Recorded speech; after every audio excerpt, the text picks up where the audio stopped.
ఈ వీడియోలో మనం వేర్ అనే WH వర్డ్ను ఉపయోగించి మనకున్న అలవాట్లను WH క్వశ్చన్స్గా ఎలా అడగాలి అనే దాని గురించి నేర్చుకుందాము.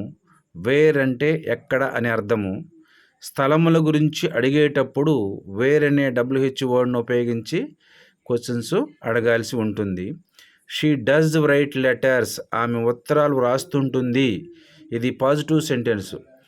దీనిని ఇంటరాగేటివ్ సెంటెన్స్గా మార్చాలంటే షీ తర్వాత ఉన్న డస్ని సెంటెన్స్ ముందు రాస్తే ఈ పాజిటివ్ సెంటెన్స్ ఇంటరాగేటివ్ సెంటెన్స్గా మారిపోతుంది.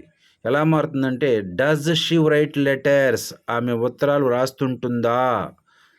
ఈ ఇంటరాగేటివ్ సెంటెన్స్ని WH క్వశ్చన్గా రాయాలంటే ఈ ఇంటరాగేటివ్ సెంటెన్స్ ముందు WH వర్డ్ అనే వేర్ రాస్తే అది WH క్వశ్చన్గా మారిపోతుంది. Where does she write letters, ఆమె ఎక్కడ ఉత్తరాలు రాస్తుంటుంది అని మారుతుందన్నమాట.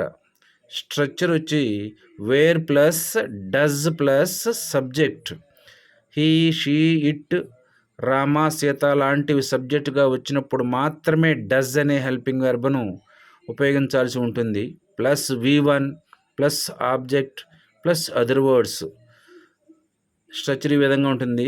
Wear plus does, he plus subject, he, she, it, Rama, Sita లాంటివి సబ్జెక్ట్స్గా వచ్చినప్పుడు మాత్రమే డస్ అనే హెల్పింగ్ వర్బ్ను ఉపయోగించాల్సి ఉంటుంది. ప్లస్ V1 అంటే base form of the verb. దీని ఫామ్ ఎలా ఉంటుందంటే సింగ్, టేక్, డూ, గో ఇలా ఉంటుందన్నమాట. కొన్ని ఎగ్జాంపుల్స్ చూద్దాము. వేర్ డస్ షీ ప్లే, ఆమె ఎక్కడ ఆడుతుంది. వేర్ డస్ దే గో, వారు ఎక్కడికి వెళుతుంటారు. ఇలాంటివి కొన్ని సెంటెన్సెస్ మీరు చేసినట్లయితే ఈ టైప్ ఆఫ్ సెంటెన్సెస్ గురించి ఈజీగా తెలుసుకోగలుగుతారు. ఇక్కడ PS అంటే పాజిటివ్ సెంటెన్స్ తెలియజేస్తుంది.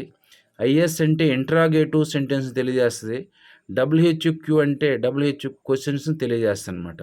ఫార్ములా ఒకసారి చూస్తే కనుక where plus does plus subject plus V1 plus object plus other వర్డ్గా ఉంటుంది. Thank you for watching this video.